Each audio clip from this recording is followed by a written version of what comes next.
Welcome to a fireside reading of The Woman in White by Wilkie Collins.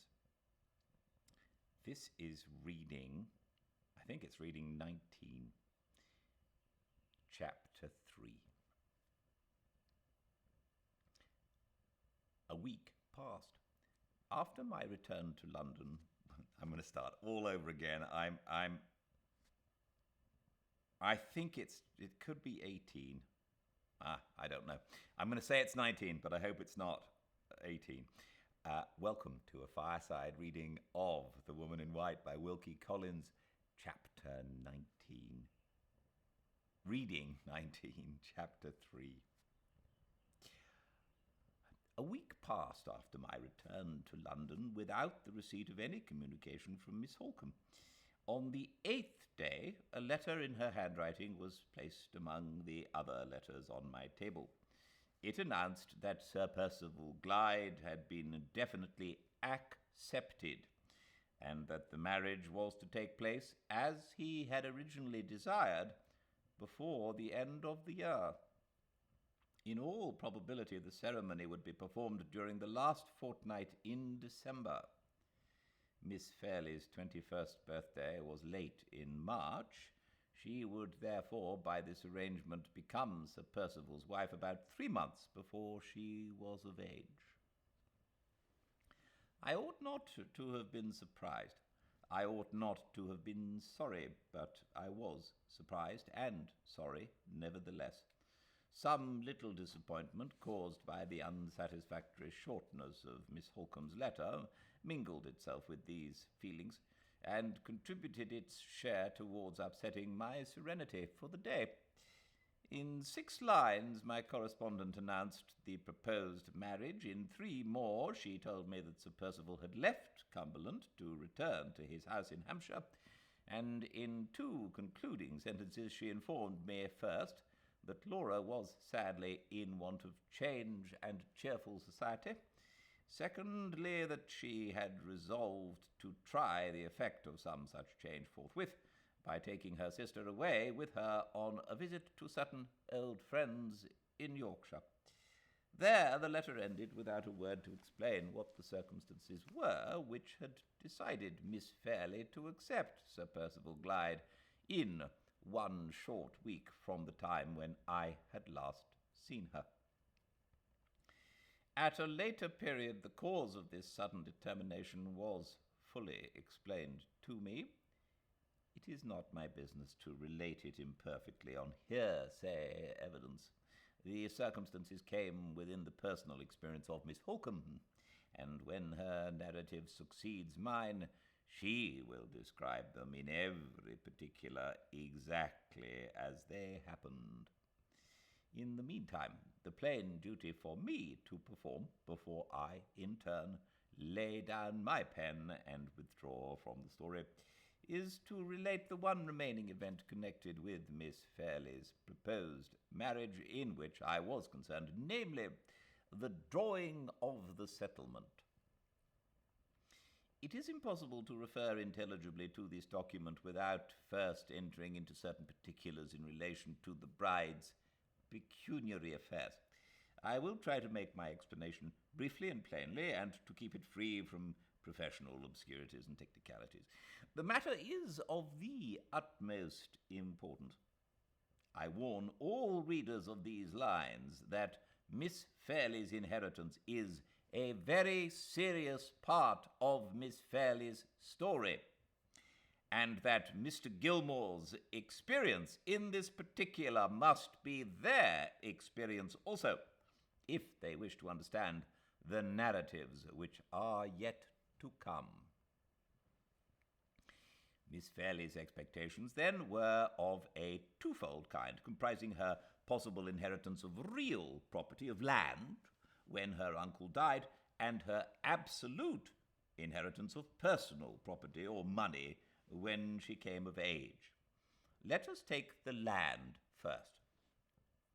In the time of Miss Fairley's paternal grandfather, whom we will call Mr. Fairley the elder, the entailed succession to the Limeridge estate stood thus. Mr. Fairley the elder died and left 3 sons, Philip, Frederick, and Arthur. As eldest son, Philip succeeded to the estate. If he died without leaving a son, the property went to the second brother, Frederick. And if Frederick died also without leaving a son, the property went to the third brother, Arthur. As events turned out, Mr. Philip Fairley died leaving an only daughter, the Laura of this story. And the estate in consequence went, in course of law, to the second brother, Frederick, a single man. The third brother, Arthur, had died many years before the decease of Philip, leaving a son and a daughter. The son, at the age of 18, was drowned at Oxford. His death left Laura, the daughter of Mr. Philip Fairley, presumptive heiress to the estate, with every chance of succeeding to it in the ordinary course of nature on her uncle Frederick's death, if the said Frederick died without leaving male issue. Except in the event, then, of Mr. Frederick Fairley's marrying and leaving an heir, the 2 very last things in the world that he was likely to do, his niece Laura would have the property on his death, possessing, it must be remembered, nothing more than a life interest in it. If she died single or died childless, the estate would revert to her cousin Magdalene, the daughter of Mr. Arthur Fairley. If she married with a proper settlement, or, in other words, with the settlement I meant to make for her, the income from the estate, a good £3,000 a year, would, during her lifetime, be at her own disposal. If she died before her husband, he would naturally expect to be left in the enjoyment of the income for his lifetime.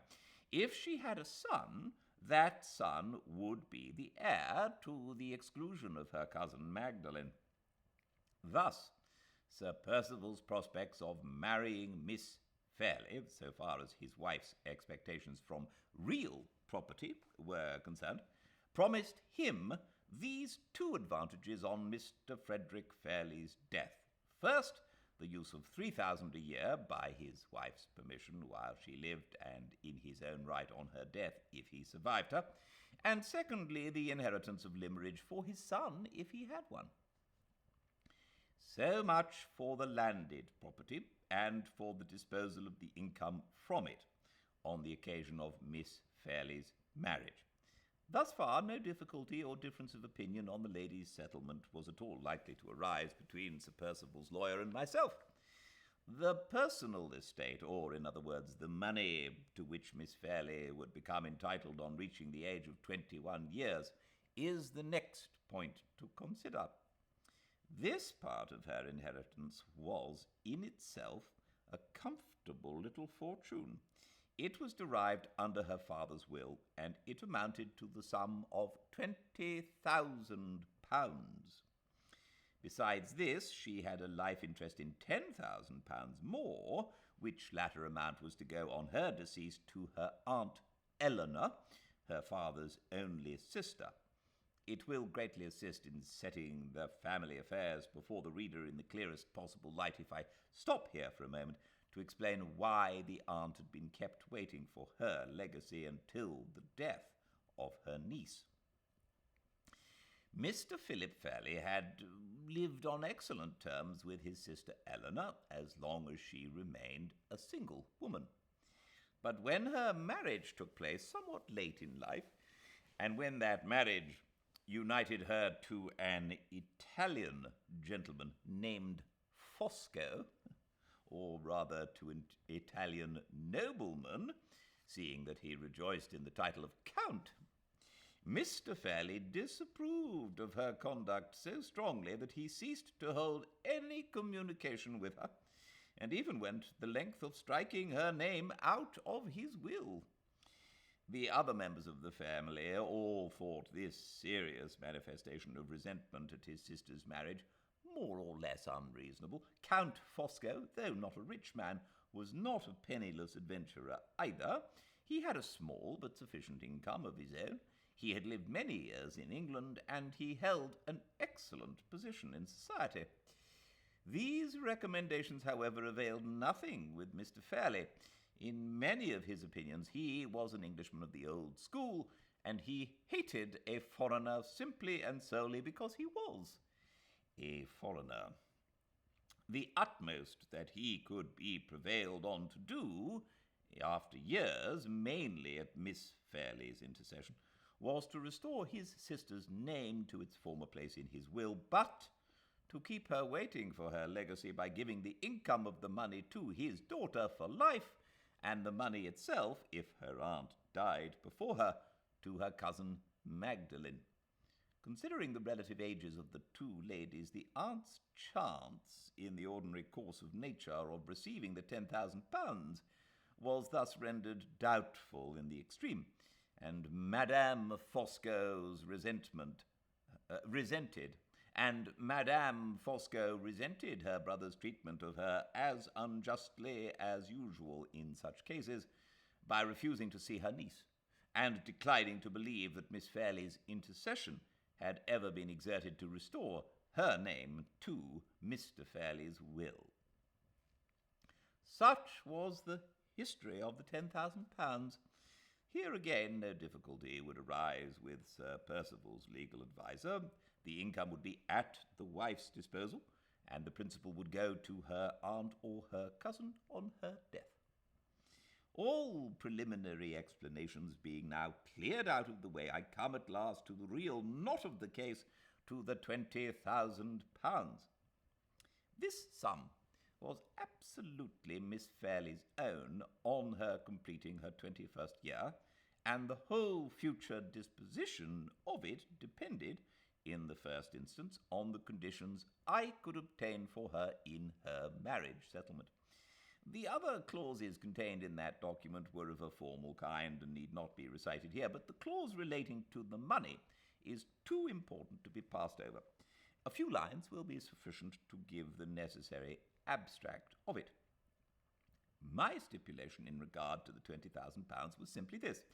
The whole amount was to be settled so as to give the income to the lady for her life, afterwards to Sir Percival for his life, and the principal to the children of the marriage. In default of issue, the principal was to be disposed of as the lady might by her will direct, for which purpose I reserved to her the right of making a will. The effect of these conditions may be thus summed up. If Lady Glyde died without leaving children, her half-sister, Miss Holcombe, and any other relatives or friends whom she might be anxious to benefit would, on her husband's death, divide among them such shares of her money as she desired them to have. If, on the other hand, she died leaving children, then their interest naturally and necessarily superseded all other interests whatsoever. This was the clause, and no one who reads it can fail, I think, to agree with me that it meted out equal justice to all parties. We shall see how my proposals were met on the husband's side. At the time when Miss Holcombe's letter reached me, I was even more busily occupied than usual, but I contrived to make leisure for the settlement. I had drawn it and had sent it for approval to Sir Percival's solicitor in less than a week from the time when Miss Holcombe had informed me of the proposed marriage. After a lapse of 2 days, the document was returned to me with notes and remarks of the baronet's lawyer. His objections in general proved to be of the most trifling and technical kind, until he came to the clause relating to the £20,000. Against this there were double lines drawn in red ink, and the following note was appended to them. Not admissible. The principal to go to Sir Percival Glyde in the event of his surviving Lady Glyde, and there being no issue.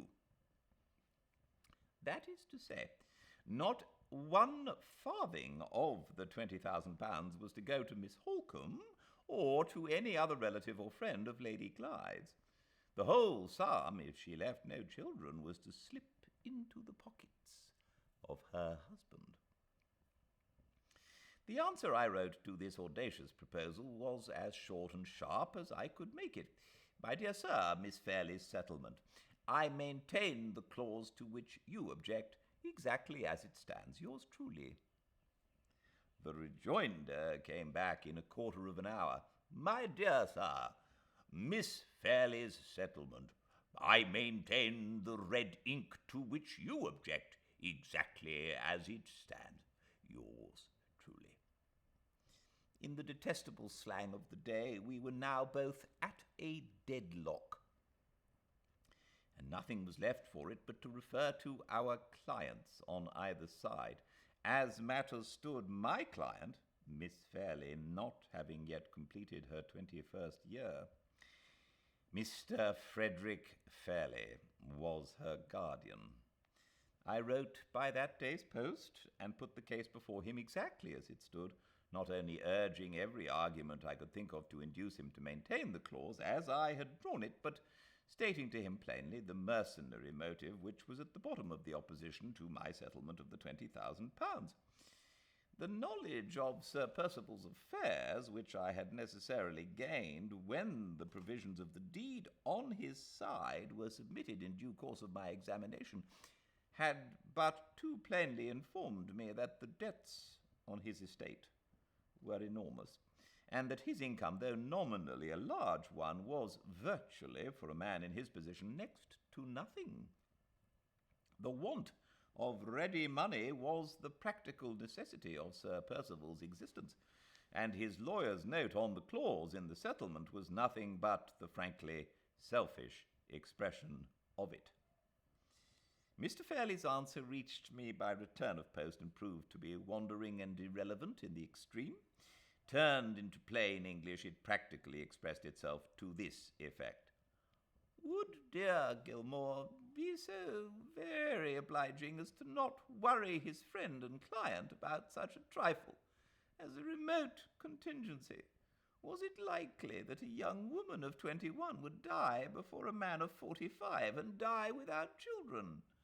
On the other hand, in such a miserable world as this, was it possible to overestimate the value of peace and quietness? If those two heavenly blessings were offered in exchange for such an earthly trifle as a remote chance of £20,000, was it not a fair bargain? Surely yes. Then why not make it? I threw the letter away in disgust. Just as it had fluttered to the ground, there was a knock at my door, and Sir Percival's solicitor, Mr. Merriman, was shown in. There are many varieties of sharp practitioners in this world, but I think the hardest of all to deal with are the men who overreach you under the disguise of inveterate good humour. A fat, well-fed, smiling, friendly man of business is, of all parties to a bargain, the most hopeless to deal with. Mr. Merriman was one of this class. "And how is good Mr. Gilmore?" he began, all in a glow with the warmth of his own amiability. "Glad to see you, sir, in such excellent health. I was passing your door and thought I would look in case you might have something to say to me. Do now, pray, do let us settle this little difference of ours by word of mouth, if we can. Have you heard from your client yet?" "Yes. Have you heard from yours?" "My dear good sir, I wish I had heard from him to any purpose. I wish with all my heart the responsibility was off my shoulders, but he is obstinate, or let me rather say resolute, and he won't take it off. Merriman, I leave details to you. Do what you think right for my interests, and consider me as having personally withdrawn from the business until it is all over." Those were Sir Percival's words a fortnight ago, and all I can get him to do now is to repeat them. I am not a hard man, Mr. Gilmore, as you know, personally and privately, I do assure you. I would like to sponge out that note of mine at this very moment, but If Sir Percival won't go into the matter, if Sir Percival will blindly leave all his interests in my sole care, what course can I possibly take except the course of asserting them? My hands are bound, don't you see, my dear sir? My hands are bound. You maintain your note on the clause, then, to the letter, I said. Yes, deuce take it. I have no other alternative. He walked to the fireplace and warmed himself, humming the fag end of a tune in a rich, convivial bass voice. What does your side say? He went on. Now, pray tell me, what does your side say? I was ashamed to tell him. I attempted to gain time. Nay, I did worse. My legal instincts got the better of me, and I even tried to bargain. £20,000 is rather a large sum to be given up by the lady's friends at 2 days' notice, I said. Very true, replied Mr. Merriman, looking down thoughtfully at his boots. Properly put, sir. Most properly put. A compromise, recognizing the interests of the lady's family as well as the interests of the husband, might not, perhaps, have frightened my client quite so much, I went on. Come, this contingency resolves itself into a matter of bargaining after all. What is the least you will take? The least we will take, said Mr. Merriman, is £19,999, 19 shillings and 11 3 farthings. Excuse me, Mr. Gilmore, I must have my little joke. Little enough, I remarked. The joke is just worth the odd farthing it was made for. Mr. Merriman was delighted. He laughed over my retort till the room rang again. I was not half so good-humoured as on my side. I came back to business and closed the interview. This is Friday, I said. Give us till Tuesday next for our final answer. Oh, by all means, replied Mr. Merriman. Longer, my dear sir, if you like. He took up his hat to go and then addressed me again. By the way, he said, your clients in Cumberland have not heard anything more of the woman who wrote the anonymous letter, have you? Have they? Nothing more, I answered. Have you found no trace of her? Not yet, said my legal friend, but we don't despair. Sir Percival has his suspicions that somebody is keeping her in hiding, and we are having that somebody watched. You mean the old woman who was with her in Cumberland? I said. Quite another party, sir, answered Mr. Merriman. We don't happen to have laid hands on the old woman yet. Our somebody is a man. We have got him close under our eye here in London, and we strongly suspect he had something to do with helping her in the first instance to escape from the asylum. Sir Percival wanted to question him at once, but I said, no, questioning him will only put him on his guard. Watch him and wait. We shall see what happens. A dangerous woman to be at large, Mr. Gilmore. Nobody knows what she may do next. I wish you good morning, sir. On Tuesday next I shall hope for the pleasure of hearing from you. He smiled amiably and went out.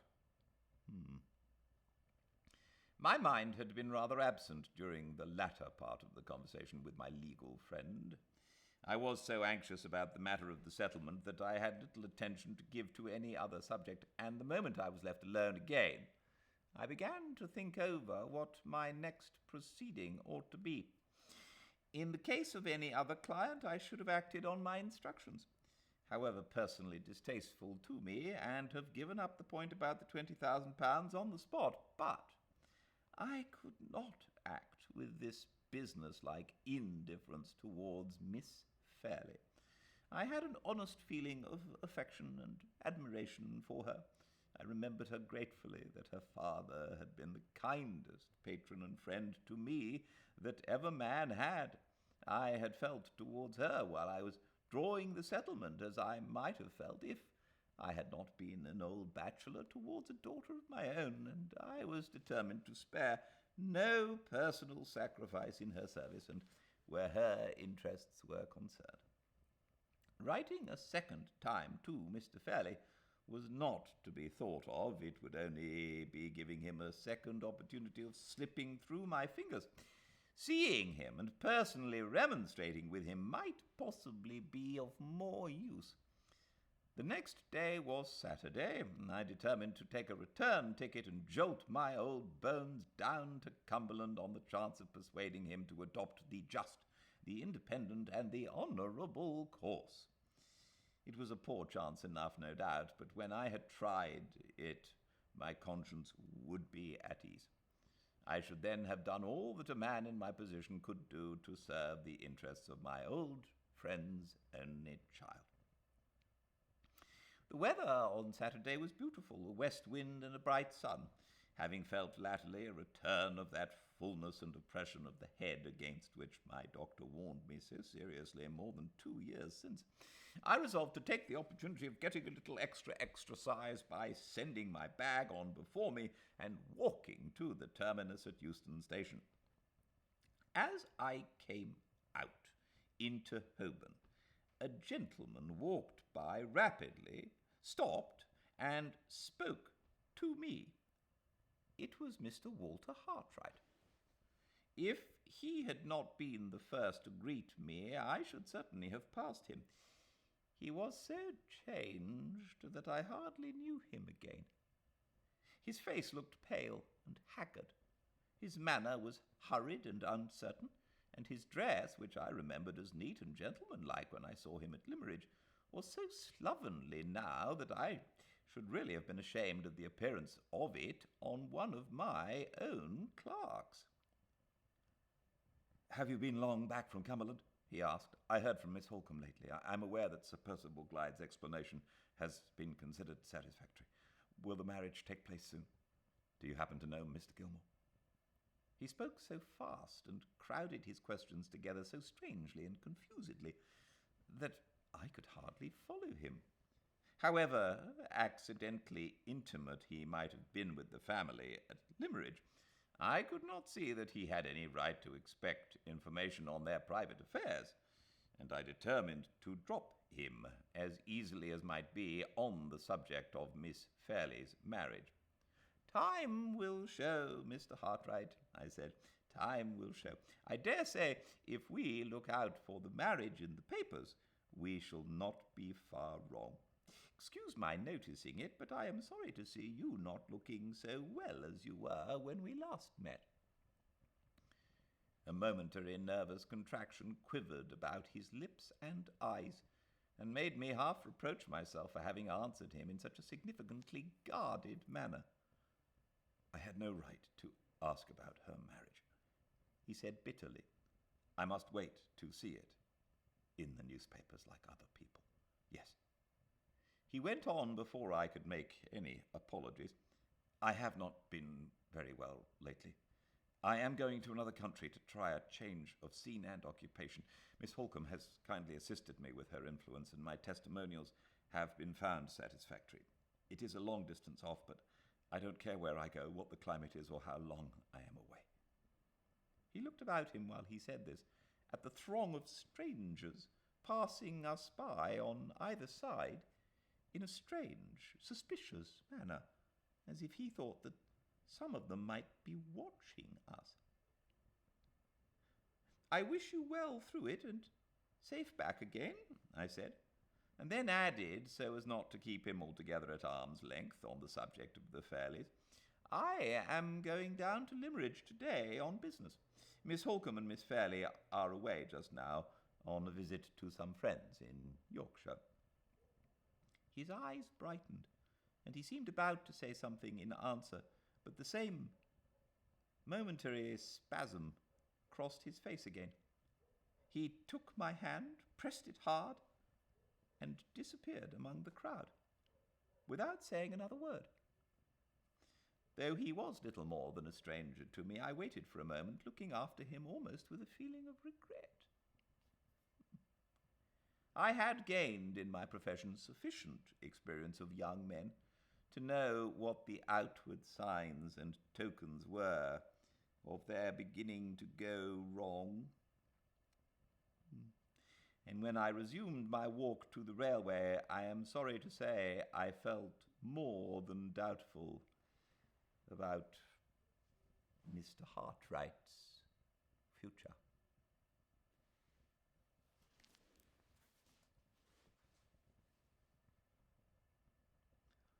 Poor old Walter. Well, I can't wait to find out what happens next. We shall see tomorrow, 5 Pacific at Fireside Reading on Instagram. I hope until then, however, that everyone stays very, very well. Thanks so much for joining me.